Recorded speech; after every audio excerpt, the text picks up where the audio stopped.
আমি বলছি যারা এই যে বলছিলেন না অরূপ, যে সাধারণ মানুষ যারা ভোট দিয়েছেন আপনাকে, দীর্ঘদিন ধরে আপনি কাউন্সিলর, দীর্ঘদিন ধরে আপনাকে ভোট দিয়েছেন, আপনার মধ্যে যদি এত ক্ষোভ থাকে, নিশ্চয়ই তৃণমূল স্তরের, আপনারও যারা তৃণমূল স্তরের নেতা কর্মী, তাদেরও নিশ্চয়ই ক্ষোভ আছে।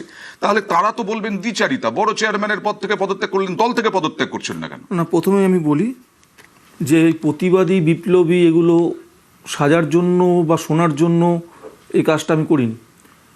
আমি কাজটা করেছিলাম, আমার বক্তব্য ছিল যে কথাটা আপনি বললেন, আমরা গ্রাউন্ড লেভেলে পলিটিক্স করি।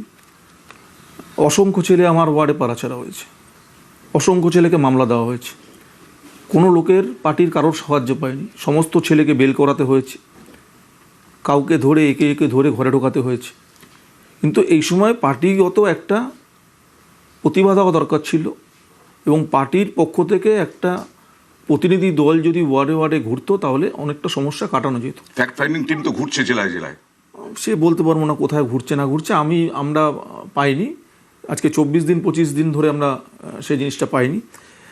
আবারও আমি বলছি, দেখুন, এটা কারা কিভাবে নিচ্ছে সেটা আমরা বলতে পারবো না, কিন্তু আমাদের যেটা উদ্দেশ্য ছিল, যে বক্তব্যটা আপনি বলতে পারেন তখন বলতে পারেনি কেন, বলতে পারিনি, বলার পরিবেশ ছিল না কেন, কিন্তু বলেছিলাম। কিরকম পরিবেশ ছিল? বলেছিলাম, মানে বলতে পারিনি এটা আপনি বলছেন কেন বলিনি, কোথায় বলিনি, আমি দলের সঙ্গে বলেছিলাম, যার জন্য গত 15 বছর ধরে। কোথায় বলেছিলেন? আপনি বলছেন মমতা বন্দ্যোপাধ্যায়ের সঙ্গে দেখাই করতে পারতেন না? পারতাম না। কারা বাধা দিত? পারতাম না, পরিবেশ পরিস্থিতি সেরকম ছিল, পারতাম না। একটা কথা ঠিকঠাক করে পৌঁছানো যেত না। আমাদের সোকল যারা ঘিরে রেখে দিত, তারা একটা অন্যরকম বুঝিয়ে রেখে দিত। আজকে কোনো কারণ ছাড়া 21 সালের নির্বাচন, আমি একটা রাজনৈতিক কর্মী, আমি 84 সাল থেকে রাজনীতি করছি। 21 সালের নির্বাচন আমাকে 1 মাস ঘরে বসে কাটাতে হয়েছে, কারণ কোনো একজনের পছন্দ ছিলাম না আমি। তারপরে তো পার্টি করে গেছেন। তারপরেও পার্টি করে গেছি, কারণ পালাবদল হয়নি তখন। পালাবদল হওয়ার জন্য, পালাবদল তো আমরা তো সিপিএমের জমানা থেকে পার্টি করছি। যেই সময় পার্টি করতাম তখন জানতাম না মমতা বন্দ্যোপাধ্যায় ক্ষমতায় আসবে, তৃণমূল কংগ্রেস ক্ষমতায় আসবে, না জেনেই পার্টি করেছি। দক্ষিণ কলকাতার একটা কলেজে আমি ছাত্র রাজনীতি করেছি 22 বছর। আমরা সিপিএমের জামানায় আনকন্টেস্ট কলেজ রেখে দিয়েছিলাম, বাড়ি ছাড়া ছিলাম।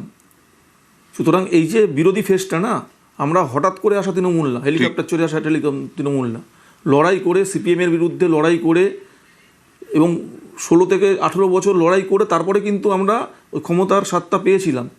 আমাদের লক্ষ্য ছিল সিপিএমকে সরানো। ভালো কথা বললেন একটা অরূপ, হেলিকপ্টার চড়ে আসা তৃণমূল নন সুশান্ত ঘোষ।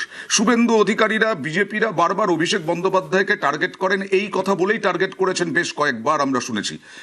ফলতায় পালা বদল হয়েছে, 80টা সিট পেয়েছেন আপনারা, তারপরেও ফলতায় তো অভিষেক বন্দ্যোপাধ্যায়কে দেখা গেল না। না, এইখানে আমি বলি অয়ন আপনাকে একটুখানি, 2019 সাল লোকসভা নির্বাচনে আমরা 22, বিজেপি পেল 18। রাজ্য জুড়ে একের পর এক জেলায় তৃণমূল কংগ্রেস কর্মীরা আক্রান্ত, পার্টি অফিস বন্ধ করে দিয়েছে, বিজেপি বেশ কিছু পার্টি অফিস দখল করেছে। যেহেতু শুভেন্দু অধিকারী নামটা আপনি তুললেন, সেই সময় না তৃণমূল কংগ্রেস একটা লিডার ছিল, তার নাম শুভেন্দু অধিকারী। প্রতিটা জেলায় ঘুরে ঘুরে পার্টি অফিসগুলো খোলার দম রেখেছিল শুভেন্দু। আমি তো এটাই বলতে চাইছি যে আজ মমতাদি অভিষেকের কথা ছেড়ে দিন, তারা দলের সর্বোচ্চ, তারপরে লিডারশিপটা কোথায়, কারা গিয়ে পার্টি অফিসগুলো, আমরা তো নিচু তলার কর্মী, আমরা তো দেখতে চেয়েছিলাম যে আমাদের মাথার উপর সেই নেতাগুলো যারা মমতাদির বৃত্তের আলোয় আলোকিত ছিল, যারা সূর্যের আলোয় আলোকিত চাঁদ ছিল, সেই চাঁদগুলো তো গিয়ে পার্টি অফিসগুলো খুলবে। আজকে অভাব অনুভূত করছি। 2019 সালে শুভেন্দু অধিকারী যদি আজকে তৃণমূল কংগ্রেসে থাকতো, তাহলে হয়তো পার্টি অফিসগুলো আজকে। শুভেন্দুর অধিকারীর ভূয়সী প্রশংসা, এর ইঙ্গিতটা কি? ইঙ্গিত নয়, একটা ছোট্ট ব্রেক।